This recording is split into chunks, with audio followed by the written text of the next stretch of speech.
Welcome to our second weekly pre-summit series of 4 webinars every Thursday, building up to the big digitalization summit on Thursday, the 19th of August. And this is brought to you by Real Estate Investor. And my name is Neil Peterson. I'm the founder and editor-in-chief of Real Estate Investor. We've been serving the South African residential and commercial real estate industry for over 14 years. And we keep investors, landlords, home buyers, agents, brokers, developers, property managers, property practitioners, and industry up to date with the latest inside information, resources, education, latest innovations, and also investment opportunities in the real estate world. I'm really excited to be your host and moderator for this series today. This is part 2, and our topic for today is how to become a data visionary using PropTech. And with us in the REI house today is our 2 panelists who are leaders in the field of PropTech and also retail, who I will introduce you to shortly. So the Digitalization of Real Estate Virtual Summit 2021 takes place on Thursday, the 19th of August from 10 o'clock to 3 o'clock. It's in a brand new 3D summit conference world built especially for you, the delegates that's going to attend, and also all our sponsors, of which are MRI is also one of our gold sponsors for that particular one. It is a 3D world which has never been used in South Africa before. We'll give you a brief demo of that space a little bit later in the show. We're really excited. There's going to be lots of on-demand content, live panel discussions, expo stands, maximum opportunity to network, and it's an opportunity to exchange digital business cards, meet in a virtual environment, and interact in a world that mimics a real live event. And I mean, after COVID, we kind of need that interaction. In the build up to the summit on the 19th of August, for the next few weeks, we'll take a deep dive into all the important trends that are changing and impacting in the world of real estate through technology and innovation, or PropTech as it is better known, and how you and your company can benefit from that. So getting on to today's topic, as I said, how to become a data visionary through using PropTech. And we know that the global pandemic has triggered a heavier reliance on digital systems. And today, with our 2 guests, our 1 PropTech and retail specialists and innovators in the house, we will unpack innovations that we will see that has created rapid acceleration in PropTech in the South African real estate industry. So it's unlikely that anybody could have predicted the real estate shifts in the last 18 months, and then is in many industries, it's likely that the landscape is going to change forever. And the real estate industry can expect to face some further curveballs in the coming months and years. And I know Jason had a few coming his way, which he's going to share with us a bit later. And in real estate data and analytics, I mean, they also transform insights that real estate investors can use. And with the advent of effective PropTech software solutions, investors can access everything related to their properties: demographic reports, traffic counts, tenant behavior, ecological reports, weather patterns, effect of floods, unrest reporting, and even COVID analytics that can give potential businesses and investors an accurate idea of what their return on investment is going to be from the start. So without further ado, I'm going to introduce you to our panelists today. First, our first panelist hails from Cape Town. He's educated at Paul Roos Gymnasium and then at UCT, where he acquired an honors in business science degree. He's an experienced managing director with a history in information systems, the information technology and services industry. He was over 10 years at Open Box Software, first as BDM and then as CEO from May 2013. He then moved over to MDA Property Systems, which became a global MRI company. He's now currently Managing Director Africa of MRI Software since June 2018. As I mentioned, MRI Software are also the gold sponsors of the 2021 Digitalization of Real Estate Summit, which is taking place on the 19th of August. So you can also meet here and engage with him there. So first of all, welcome to you, Mark. It's great having you on the show. Thanks very much, Neil. Super excited to be here and to chat to yourself and Jason, and hopefully share some thoughts about what the future might look like. Absolutely, and I really look forward to it. I'm really excited about this. And then, of course, our next panelist, he hails from Pretoria. He's educated at Michael House High School.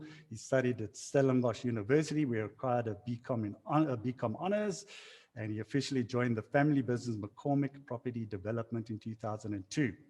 and he formed the Business Development Department in 2008. He's also been the head of deal making and new developments ever since, and he's responsible for the development of 26 developments, totaling over 500,000 square meters gross letting area to date. And he was subsequently appointed Managing Director of McCormick Property Development in 2011. At 33, he was elected as the youngest ever director of the South African Council of Shopping Centres and received their award as Young Achiever for his contribution in 2016. And in 2018, he was appointed CEO of Exemplar Retail. On its listing on the main board of the JSE, he's an avid naturalist, conservationist. He's passionate about community upliftment and the positive impact that business can have on the underprivileged and marginalized communities. His name is Jason McCormick. He's the CEO of Exemplar Retail. Welcome to you, Jason. It's great having you on the show. Thanks, Neil. Yeah, good to be here. Look forward to it. Yes, and I know we're going to probably hear a few war stories from you a little bit later. So first of all, Mark, let's open up with you. I mean, we've seen a massive growth of PropTech. I mean, some people call it a leapfrogging event in the last 18 months or so, specifically in the last, in South Africa, in the real estate sector. So maybe you can share, what have you seen from your perspective in terms of growth of PropTech? It's been very interesting, Neil. I think, look, at the start of the pandemic in March, I remember when we made the move to put all of our employees globally remote, which was kind of at the beginning of March. And, you know, it was quite exciting at that point in time. We thought maybe for a month or two we would work from home and then things would return to normal, but obviously that didn't happen. I think we also looked at it and thought, okay, we're going to see a significant impact in terms of our sales numbers and where that goes. However, what we actually saw was a huge growth in, I think, 3 key areas over the last 18 months. One, cloud migrations. You know, as people adjusted to working remotely and needing to access their data from wherever they were, we saw, not only here in South Africa, but globally as well, a huge move from those who were still maintaining on-premise setups to moving into the cloud. Secondly, a huge interest and uptick in looking at products that help forecasting and modeling. So, you know, things like our investment modeling solutions to look at scenario planning and what that looks like in the future. And then third, around contract management and contract intelligence, which we can speak about a little bit later. But clients, industry starting to understand the value of contracts from both sides and making sure that they are maximizing return and ensuring compliance on the occupier side as well. So yeah, those are the 3 areas that we saw. Excellent. No, great. I think it's a good way to set the scene there. And because some people say there's a massive leapfrogging event that's happened. And if you start looking sort of in the agent space and brokerage space and that kind of thing. Okay, so the retail specialist is here. It's Jason, and Jason, I mean, most of your investments, your shopping centers, they're in underserviced markets of South Africa, and obviously the last 2 weeks we've seen developments. I mean, unrest, looting, mayhem on the streets, and I mean, it must be tough. So, I mean, Jason, can you tell us just how, first of all, COVID, and then I think secondly, how the South African unrest has had on your retail portfolio? Yeah, absolutely, Neil. Starting with COVID, I think it was one of the unintended consequences of the lockdowns was that our malls became a place to socialize, and we had a huge issue in places like Alex, and you know, because they're so densely populated, people also, you know, you couldn't really socially distance. So people were coming in to our malls in huge droves. So it presented its own challenges for ourselves. I think we are facing similar challenges coming up to grant payments next week in Alex in particular, and Thabisa and other areas where our malls are still standing, whereas the other malls around us have been torched. But yeah, there's no doubt that obviously COVID had a negative impact on the business, you know, tenants' ability to trade. But certainly, you know, we're looking at the trading densities that have picked up. You know, they've continued to grow and are ahead of pre-pandemic levels. So we're certainly, you know, looking at the footfall is back up to where it was. So, you know, it was kind of a transient bump in speed bump in our fast now. Obviously, the impact of the last 2 weeks is somewhat more significant and a lot more real. We've had Absolutely. 7 malls in our management portfolio, 5 in Exemplar, that have been looted, damaged to varying degrees. Yeah, so it's been not as much sleep as I would have liked over the past couple of weeks, because we've been initially almost like running a private militia when we realized that the police weren't coming to support us, and making sure that we put sufficient resources and kind of barriers in place to stop further attacks on the malls that we still had standing. We lost all 4 of our KZN. When I say we lost, we had them looted. All 4 of our KZN properties that happened earlier in the early hours of that Monday morning. I think it was the 12th, and then that spread up to Gauteng and Katlehong, Vosloorus, Chris Hani Crossing, and Diepkloof and Soweto. But you know what, we've always been quick on our feet, and I'm pleased to say that our first one, Mandini, is up and running from Monday. The second one, Diepkloof, in Soweto, is from Friday, tomorrow. Should be up and running. Actually, sorry, I think that's been pushed forward to this Monday now. There was a problem with the IT that we've managed to sort out. And Chris Hani Crossing, we should be next week Friday, if all goes according to plan. Portions of that up and running again. And then the KZN ones, which were more substantially damaged, that's going to take us a bit longer to get them up and running. So, I mean, there's a lot of damage that's been done. What I'm really impressed is how quickly the business community has moved. You've moved swiftly, to sort of defend your assets, protect your assets, that kind of thing, which I mean, how does it, in terms of going forward, does that make you negative about future investment in South Africa? Does that say, well, look, you're going to start pulling investments going forward? Or how do you view it? Obviously, we've got to be more circumspect as to where we're looking to invest. And as I've said, at the moment, I've got a number of developments in KZN in the immediate pipeline, which I've actually just pulled the handbrake on and said that until such time as we've got things in place and partnerships in place that need to be made that can guarantee that this won't happen again, we're certainly not going to be investing in those assets. Because we are fortunate, we've got 30 schemes secured in the pipeline,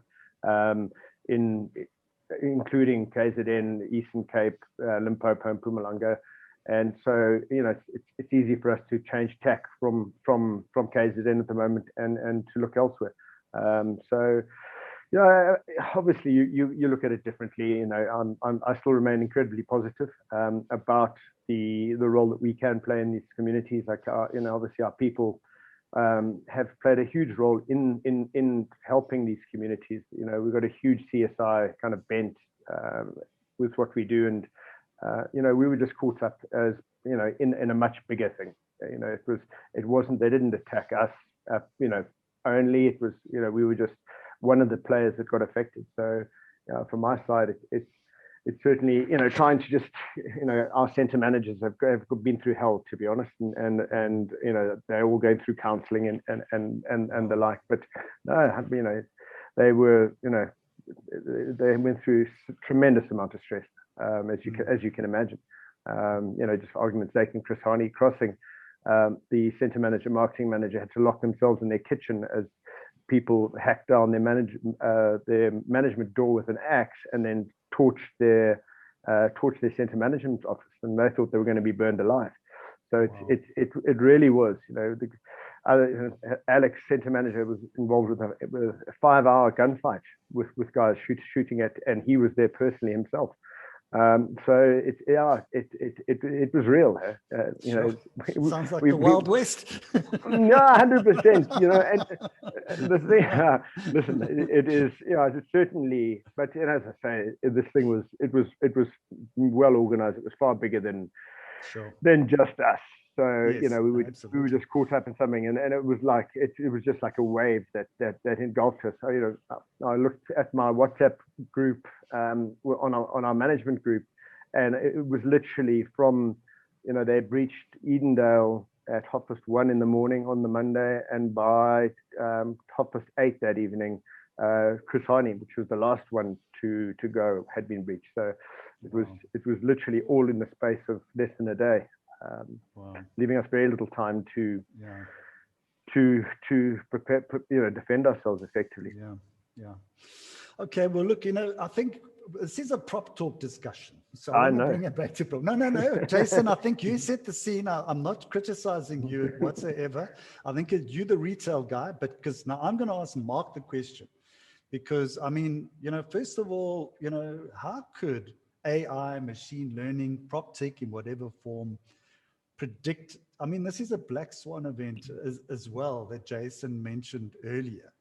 I mean, are there ways that we could use AI, machine learning, PropTech to help predict the next COVID-19 shift, or even an event like this, and which has created a shift in the real estate sector?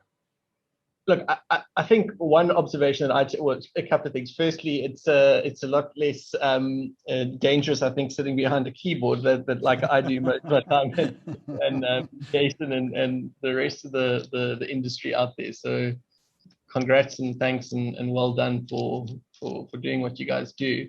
You know, it's also interesting that we say Black Swan event, and you know, in the period of 18 months, we're talking about 2 already here in South Africa. And you know, I think that the pace that things are changing at means that another one is probably around the corner that we're not even aware of. I think the way we look at it is to say, you know, I don't think AI and machine learning will ever take away, you know, what humans can do. I don't think either that in a very short time horizon, they're going to be able to predict complete outlier events like this. But what it does do, and the way we look at it is to say, let's try and bring AI first, right, to take away a lot of the mundane that our analysts and human capital are doing at the moment in terms of, you know, when we survey our communities, you've got very highly qualified people doing things like data capture, running reports, crunching numbers, all of those sort of things to identify trends, then look at those trends and start to draw some analysis out of it. So the way we look at it is to say, I think the shift is that we want to free up human resources, expensive human resources, to do the analyzing and consume information rather than just raw data. That's the trend that we're starting to see. You know, things like being able to run through all of your leases, run through your payment history of tenants, start to identify late paying trends or early indicators. What do those look like? Working with your teams to pick up on what those key data points would be to alleviate the pressure on the human capital, to focus on picking up on some of that as the next step. I think down the line it's going to change, Neil. You know, the technology is moving super quickly. We're seeing that. We're seeing our machine learning algorithms, you know, getting faster and faster at picking up trends. So I think that's, you know, at a high level where I think we're going. Okay, great. I think we've got to understand that there is a role. Data and analytics definitely play a role in any business. So Jason, I'm going to ask you, you know, what will the future retail environment look like? I mean, and how do you see now as a result of these 2 events? I mean, how would you adapt your company right now? I mean, without giving away, I know you've shared some stuff. I mean, you're kind of picking up the pieces right now. But let's probably look a little bit longer term down the line, and maybe just think, I don't know whether, you know, you see a PropTech sort of solution or data and analytics. How do you see it, and how would you adapt your company going forward? Yeah, well, obviously, you know, just from a pure retail development standpoint, you know, there's a lot more that we've got to do physically to protect our assets. You know, I'm certainly no Mark Fairweather. I'm in terms of my ability to understand IT and what is coming. And I certainly, you know, I've seen, you know, what we have adapted, what we have implemented, things like Snagger on the building side. MDA, I tell you what, was a game changer for us, bringing everything on. Previously we were doing accounting on Pastel and Excel and everything else, and the integration of ops into MDA has really freed up the business. And I certainly think there's a lot more discussions that we'll be having on MDA as to how to further tailor make solutions for ourselves in terms of making the management of the portfolio easier. Where I see retail going, I think there's no doubt that brick and mortar, I suppose I've got to say this because I'm a real estate developer, but I don't think that the brick and mortar will ever die. Obviously, it's going to change. Brands do need a physical presence. As much as even online is the clicks to bricks where you've got pure online now coming into the physical space, and it's kind of more a brand building exercise and really just the sales that they're generating. But human beings being gregarious need social interaction, and certainly in our space, the malls provide that the facilities which are in these areas very devoid of it. I think we see huge potential for the Wi-Fi that we because of the data costs, there's been a huge penetration of smartphones into our market, and so using Wi-Fi for heat mapping, using Wi-Fi for getting to know our customers, because obviously you've got free Wi-Fi. A lot of it's incredible the amount of people that actually use it when they come to the mall, and so very quickly you're going to work out exactly who your customers. You're going to know them, where they're coming from, and you're going to know that you're going to end up knowing their shopping patterns, shopping habits. You can particularly in our market, people are not averse to couponing and come to this shop and get 50 cents off Rama or whatever else. I get go mad when people, it's like an invasion of my privacy, but our market certainly don't see it that way. And so I think the potential that we've got as we roll out the Wi-Fi, I don't even know, we don't know what we don't know. We don't know just how far it's going to take us. But one thing is for certain is that the potential that exists for interacting directly with our customers going forward through the Wi-Fi portal and knowing exactly who our customers are is massive, because the more we can know about the customers, the more we can tailor make our offerings to suit them as individuals. Great. So Mark, your thoughts around the future retail environment? I mean, we've seen the online guys have had a really good run. There's been massive growth there, and it seems to be growing all the time. What are your thoughts around that? And how can you help Jason? Yeah, look, it's super interesting, and I think at the start of the pandemic, and even before that, I think in the dawn of the online retailers and where that was going, retail had already started to pivot to more of a entertainment, collaboration, an area to get together, as opposed to just a pure shopping experience, if you want to call it that. And what Jason said earlier on, through COVID, where communities were gathering at your centers, Jason, I think that it's indicative that even through times of crisis, that's going to happen. I think there's a need for that. We've also seen through workplace engagement and those kind of things, people need physical interaction and to see each other, and to experience products. And I think that's also why the clicks to bricks stories. A lot of people will read reviews and shop online, but they also sometimes actually want to feel a product before they buy it, right, and see what it looks like. So I think for that's always going to exist. And I think what kind of a role can we play in that? I think the analytics and data, I think the heat mapping and Wi-Fi is kind of just the start. I've also been thinking about how can we use tech, AI, machine learning to start to predict some of these events. And I think, if we look at what happens in political environments as well, in the US, the UK, etc., I think social media and people's conversations, in that space, we're probably going to see in the future some form of tie between that and predictive analytics as well. I don't necessarily think that would be in an area where MRI is necessarily playing, but I think bringing in what the conversations in different areas are, and bringing that back into your business narrative might be another interesting area. And I think as individuals and organizations start to say, okay, well, if we've enabled free Wi-Fi as an example, we've seen an uptick in terms of footfall in a particular center. What if we did X, Y, and Z and layered that on, so different scenarios, and seeing what the impact of that would be? I think that's where our tools start to come in to say, okay, well, you could layer in, if we got a 20% increase in footfall through a center, what would that do? Now, what if we change the tenant mix on top of that, right? So if we said we focus more heavily on something else, what would that look like in terms of our long-term horizon? I think that's probably where our solutions would play and assist in looking at the future planning over a medium term. Okay, excellent. So Jason, I see the questions are starting to fly in over here, and I'm going to actually deal with it because I think it's relevant to discuss this particular question right now. And given the two black swan COVID and looting events, will reinvesting in shopping malls be worth it versus the growth of online shopping on the back end of COVID, which I think Mark has just kind of shared with us.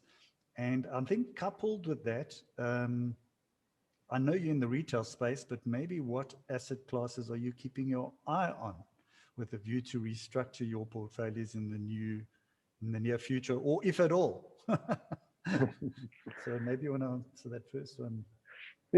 Certainly from our side, given the we monitor our trading densities very closely, and certainly, if I look at the vast majority of our malls on the fashion side, the guys are trading 2,500 to 4,500 rand per square meter per month.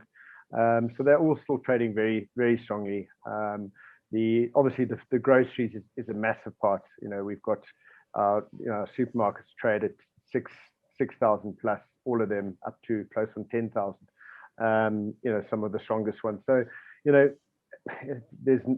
there's been almost no effect on our trade due to COVID, and we'll obviously see how we rebuild from this last black swan event.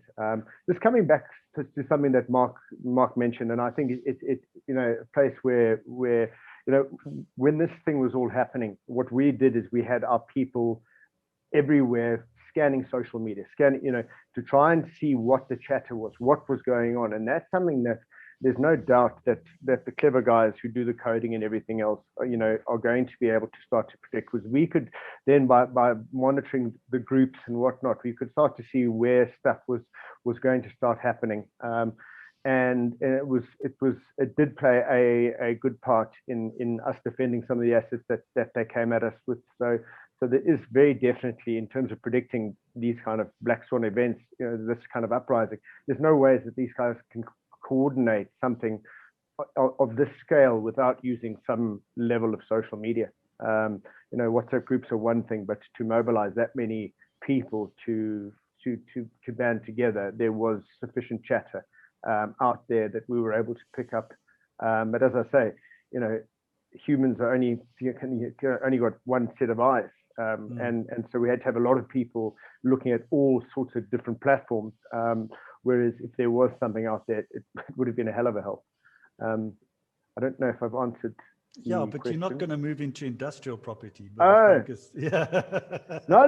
So listen, to be honest, speaking against my board, about 2 years ago, I actually went to the board to say that I got a great opportunity to do some logistics DCs for one of our main retailers.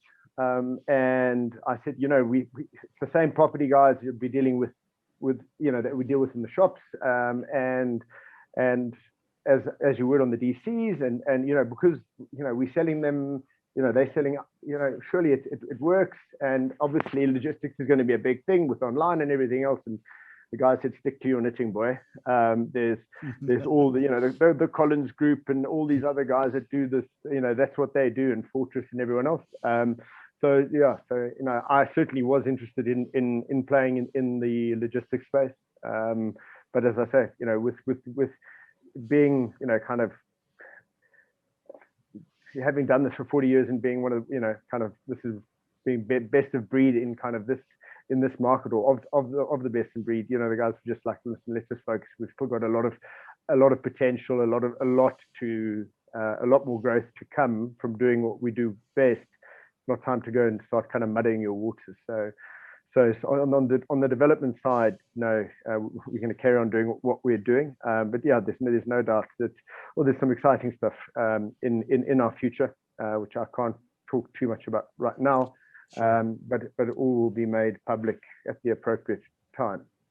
That's wonderful. I mean, I can sound there's a sound of pivoting there without giving away too much, which is great. I think that's fantastic. And which you say you're positively excited about, that's great. Okay, so I'm coming back to you, Mark. I mean, why is data quality important in lease administration? Because I think that's quite an important aspect for, you know, the likes of Jason. In fact, in any sector, you know, the lease management and administration is critical. Yeah, and even before I get to that, Neil, I think what I wanted to say, you know, on the back of what Jason was saying as well, I think it speaks to the resilience of, you know, the property sector as well as the South Africans. I guess, you know, in terms of listening to Jason speak, I think property investment isn't a 6 to 12 month, you know, horizon for return. There's a much bigger game at play here, and I think, you know, over time we may see the portfolio mix change, you know, in certain areas, but, you know, also playing the long game, you know, typically plays out well. Look, I think, you know, in the context of what we've been speaking about, and you know, the example that Jason was giving about, you know, I think one of your centers, you know, needing to get kind of rebuilt, Jason, after this, you know, scenarios like that see a lot of things, and I think you may see your tenant mix change at that center. The size of the center may not necessarily be the same once you reconstruct it after this, and through all of this, you see what we tend to see is a lot of lease churn, you know, and in that space, you know, retail leases, commercial leases are not simple one-page agreements. They're complex legal documents, you know, that can span 50 to 100 pages with a lot of technical detail inside them. And, you know, what we try and do is look at the opportunity there of getting your data correct. What is that, you know, if you make a mistake, what does it cost you in the long run? You get an escalation wrong, you miss an escalation, you know, or you miss a recovery or something like that. So, you know, that's where, you know, I think our contract intelligence solutions, which automate that using AI, start to make sense. That's really, you know, I think our first foray at MRI into true artificial intelligence. So making sure that through scenarios like this, or you're adding, you know, a new build or acquiring another portfolio or something like that, also auditing your lease documents, you know, the man hours that typically go into that is huge, and typically it, you know, it requires a level of understanding, but it's not the most complex thing in the world. It's just time consuming and requires concentration and usually double and triple checks from an accuracy perspective. So that's where we kind of feel that, you know, we can make a big impact to both, not only the landlord, but also the occupiers as well. Okay, great. So Jason, maybe from your perspective, you know, you can maybe share with us, you know, how do you keep track of, you know, rent payments and critical dates of payments, etc. And also, how do you maximize the yields of your leases? I mean, what are you using maybe to do that? Your thoughts around that? Maybe just help me when you say maximizing the yields of the leases. Well, I think really sort of with data collection, so that you could get your best ROI. So really, I think the question is there a form of PropTech behind because as I understand it, you do your own property management. Am I correct in saying that? Correct. Yes. Yeah. So I think really, so it's a property management function, really what I'm talking about in terms of keeping track of those rental payments, obviously meeting, you know, payment dates, and also maximizing the yield return, so that when you're talking to your board out there, that you can say, well, we're getting X amount return on these leases or on these clients. Yeah, 100%. I think, you know, we've changed somewhat in terms of, you know, looking at the tenant mix in our properties, and I've taken a view that, you know, these non-national tenants that are paying us $500 a square, and, you know, they cost nothing TI, whereas, you know, you've got your national tenants who cost you money to put in but pay you a lot less rent, or, you know, and therefore a lower yield. We're starting to actually sharpen up the portfolio with the quality of the tenants that we've got in. And so actually forgo some of that yield that we were always searching for to maximize, because of the long-term sustainability of it, the lower tenant churn, the high likelihood of them getting paid, because you're literally spending 90% of your time chasing 10% of your revenue from the small guys. Obviously, the small guys do play a huge role, and certainly, Mark, just coming back to your comment, when we listed Exemplar, we had to do proper audits of all the leases to make sure that our budgets were absolutely bulletproof. They were correct, and got 3,000 odd leases. I tell you what, and they all had to be double, triple checked. It was just mind-bogglingly. It took us months to get through all of that. So if that is something that you're going to be able to bring in AI to help that, certainly it would have been nice 3 years ago. So yeah, just if I could go back in time, I'd help you out. We could do it going forward. Yeah, sure.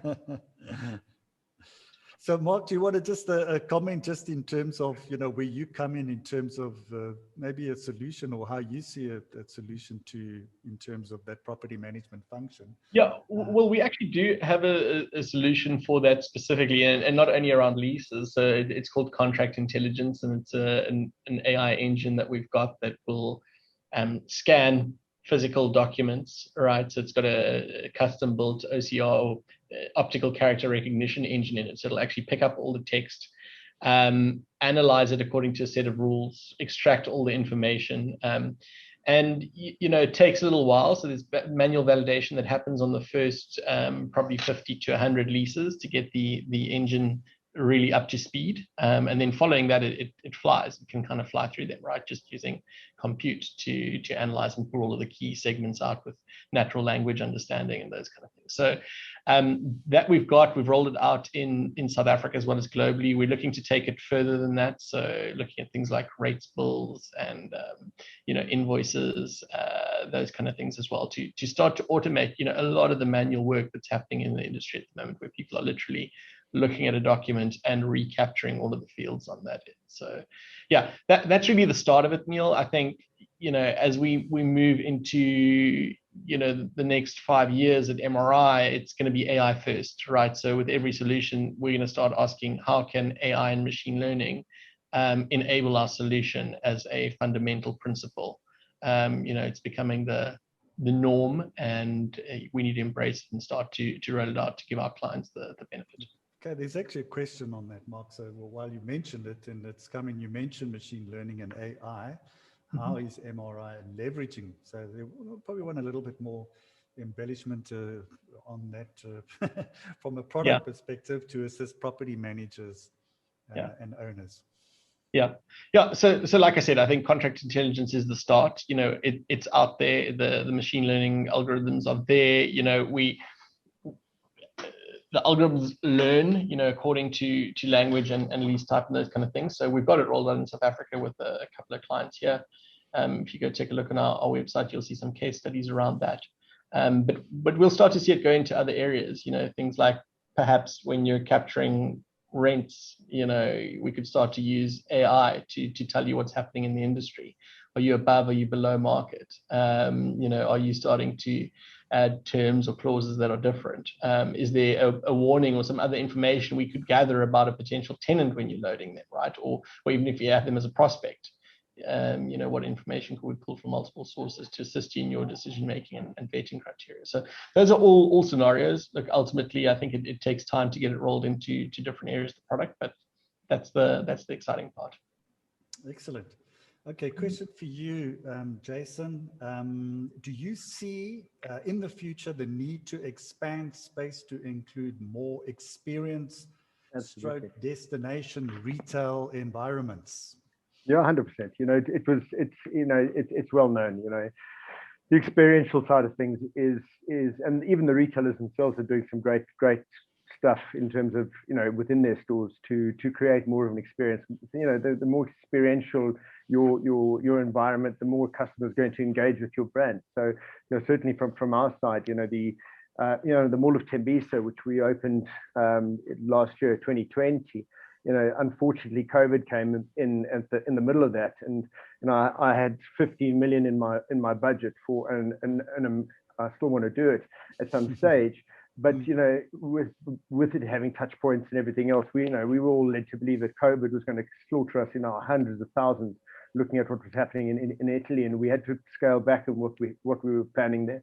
But yes, absolutely. There's no doubt that the entire experiential thing is what is going to keep brick and mortar relevant. And just on one thing we haven't discussed is in terms of this AI is on this dark screen security. The security system we have with the cameras that pick up movements in humans and whatever else, that played a massive part in us saving our Mall of Tembisa. We had three nights that we came under attack with guys trying to burn us, and they were setting fires in distractions as they tried to get in different places. And had we not had that system in place, we would have been really, really on the back foot. So, there's no doubt that is getting rolled out throughout our entire portfolio. And it was phenomenal for me.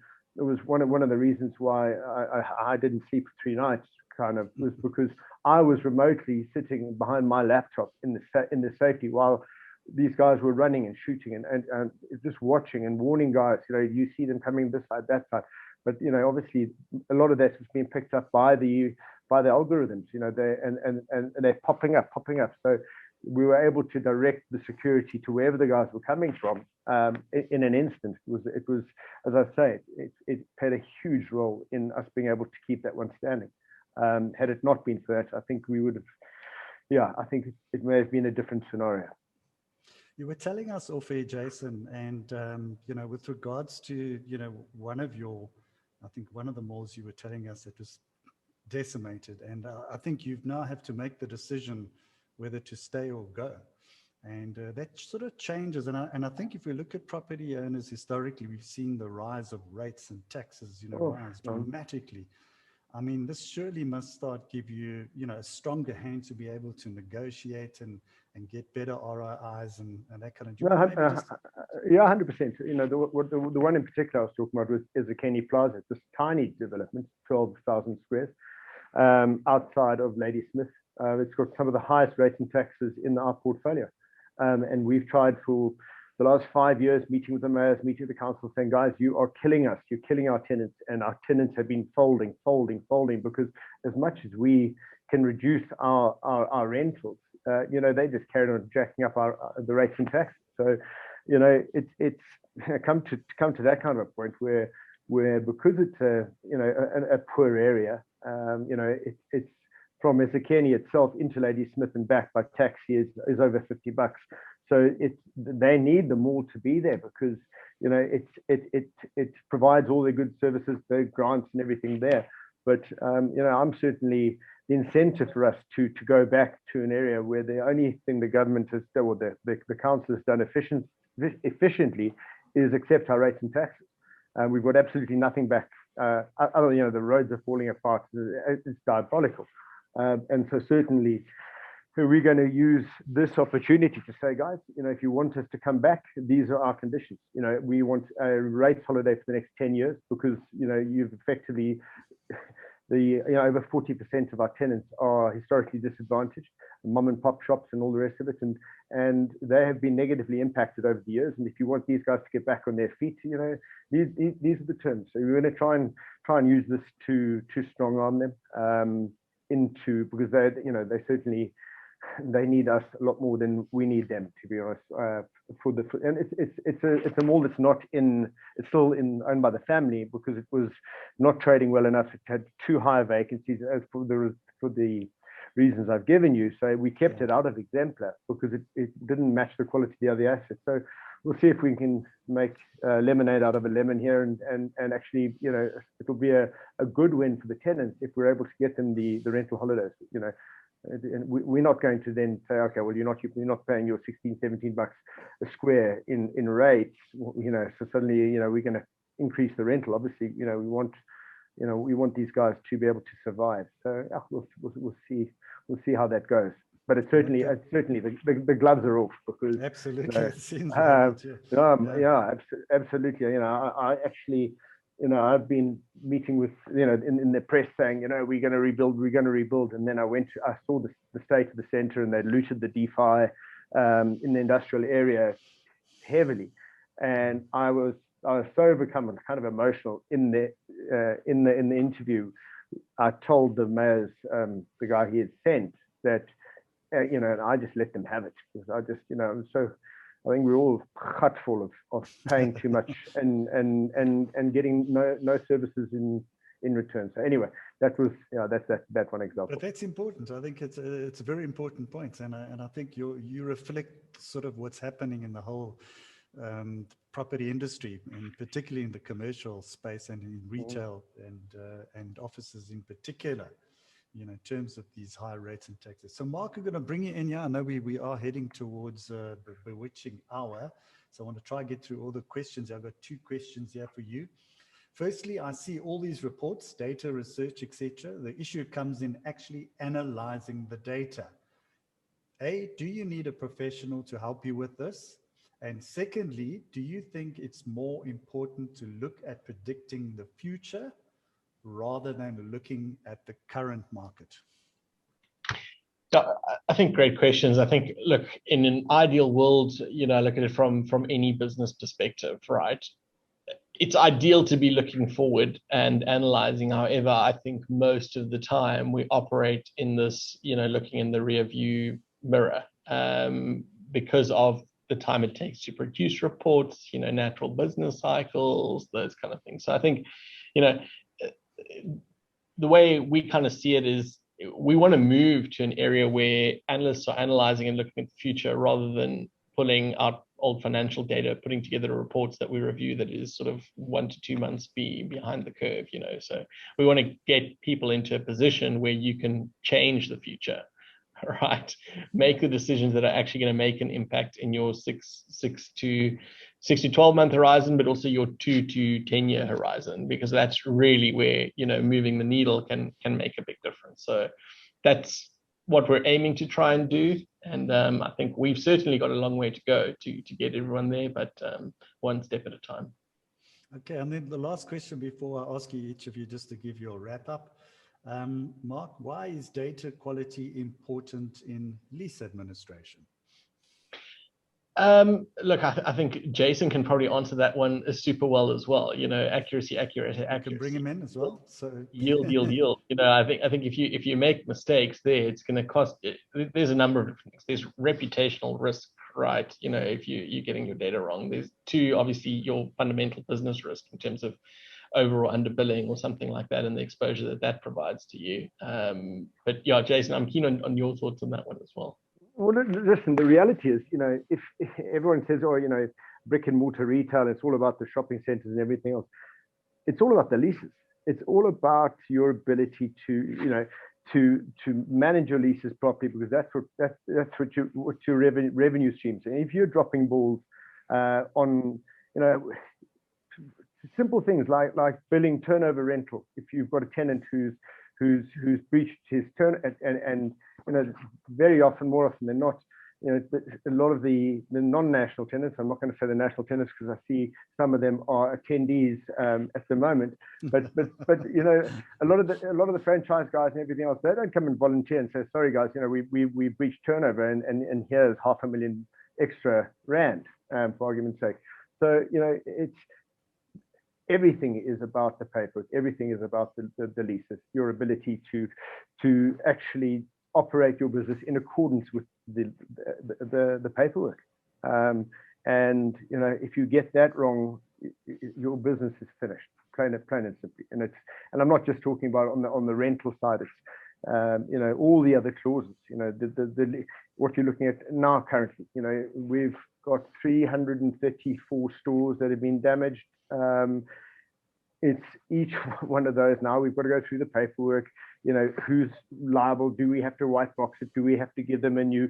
It's a lot. And it all goes back to the paperwork and the interpretation of that. So as I said, it's the fundamental basis on which any business is built, or certainly retail real estate is built, is the leases. And if you're dropping balls there, you're dropping the business, plain and simple. Absolutely. So I just want to tell our attendees out there, if you want to make contact either with Jason or with Mark, please, complete and submit the polls that have been going up over there. And we'd like to know if you would like to make contact with them. Jason, I'm going to start off with you just as a wrap up, your final thoughts, and maybe, leave people with, you've already painted a wonderfully optimistic picture after being looted, had your buildings decimated in some cases, and yet you've kind of got such a optimistic approach, which is wonderful. So maybe just your parting shots to everybody, 2-3 minute parting shots on sort of the way forward, in particular in your sector, which is in retail, and yeah, I think it's as Mark actually mentioned right at the start, it's just, we find that the real estate sector in South Africa is extremely resilient, and we see it in yourself. And so maybe your parting shots on that. Listen, I think the reason I remain confident is because I see the impact that we have in the areas that we operate in, and we will continue to make a significant impact in the areas that we operate in. Obviously, we are changing the business model, the way that we develop, manage these centres. You'll see it coming through in the next couple of months. The initiatives that we're doing. Got some very exciting stuff in rural Eastern Cape, which we are very excited with, and that are coming up. We've got 2 developments on the go there at the moment, with another 5 in the pipeline. So, from our side, we fulfill a huge social role in bringing services to the people, and in terms of this kind of nation building project going forward. So, from my side, the reason I remain positive is because despite this black swan event we've just had now, which, as I say, we were just a piece in a much bigger event. There's certainly no doubt of the positive impact that we are playing by delivering these goods and services to the people, to their places of residence. To reducing their travel times, their commuting times, the amount of money they're spending on taxis and petrol to go and get the goods and services they need. So, certainly, I remain positive in doing what we're doing. And, fortunately, I've got an amazing team, very positive team behind me, or with me. And that we're, like myself, they haven't slept a lot over the past couple of weeks, because we're making sure we're getting these assets up and running as quickly as we can. And yeah, as I said, we will have the most of them up within 2 weeks, up and running, other than the KZN one. So fantastic. Yeah. That's a great way to finish off, Jason. I think a great positive note. Jason McCormick, CEO of Exemplar Retail, thank you for joining us today. You can just hold on a little bit there. Mark, you give us your final wrap, your final thoughts, and also how you can become, let's get on today's topic, where you can become a data visionary using PropTech. I know you've shared a lot with us today, but for those of you, just so that you know, MRI is our gold sponsor at the digitalization event on the 19th of August. I invite you all. There's going to be a lot more that you're going to be hearing from Mark on the day. So if he hasn't managed to share everything, come along, join us at that event on the 19th. There is a link below that will come up shortly. So Mark, your final thoughts. Thank you. Yeah, I think, look, this won't be the last set of uncertainty we've got in the country or the world, right? Like I said, we've had these 2 black swan events in short succession, and there's going to be more. And I think you've got 2 choices, or we've got 2 choices, really. It's either embrace it, take control, and start to own the uncertainty and feel like we can make a difference around it, or sit back and kind of be a passenger for the ride. And I certainly know which side I prefer being on, where I feel like I can make a difference and take some form of control. And that's really what we're striving to do, is to partner with our clients. It's not a one-way street. We can't provide solutions without people providing us the feedback as to how to best use them. But really what we're wanting to try and do is to partner with clients to give them more certainty and take control of the future in whichever way, shape or form we can, leveraging tech to do so. And that's really what I would like the closing to be, is kind of take control with, with your partners to try and change the future and have some more control. Excellent. Well, we look forward to hearing more from you at the digitalization event on the 19th of August. So Mark Fairweather, Managing Director of MRI Software for Africa. Thank you. And thank you, Jason. So that brings us to the end of today's event. But before you go, some important reminders. And we're gonna end off with a little bit of a video of the digitalization event that we'd like you to join. There is going to be a link below. So just so that you know, this is the place where you can learn, share valuable knowledge, but more important, discover latest PropTech that you can use and you can keep abreast of best practice. Also assist your business, buyers and sellers of real estate, how you can digitalize your business and systems now. You can network. Yes, you can. You can actually talk to people, which is wonderful on this platform, which people are dying to, engage. So we've created such a wonderful 3D environment that people can do that. So you'll be engaging with leading real estate companies, the founders of companies, investors, disruptors, innovators in the South African tech environment. It's not just another real estate PropTech event. This is an experience that could change your business and even your life. So our content areas are the shared economy, Internet of Things, fintech, data and analytics, marketplaces, and digital innovations. So the main summit's only $397 per delegate, and for early bird bookings, and you can purchase tickets. There is a link below, and in fact, we'll share it after the video. So I'm just going to ask my colleague, we're going to end off in this final event. So I want to thank Mark once again. I want to thank you, the audience, for joining us. And for those of you to cut off early or miss this event, don't worry, we'll send you a link. Thank you for all attending us. We look forward to seeing you for part 3 next week, where we'll be discussing the future of the office. And our headline sponsors of digitalization, IWG, will be in the house, along with some other experts in the office space. That's next Thursday, same time, 12. And then, of course, don't miss the big digitalization event on the 19th. So we look forward to seeing you both at the weekly summit series next week.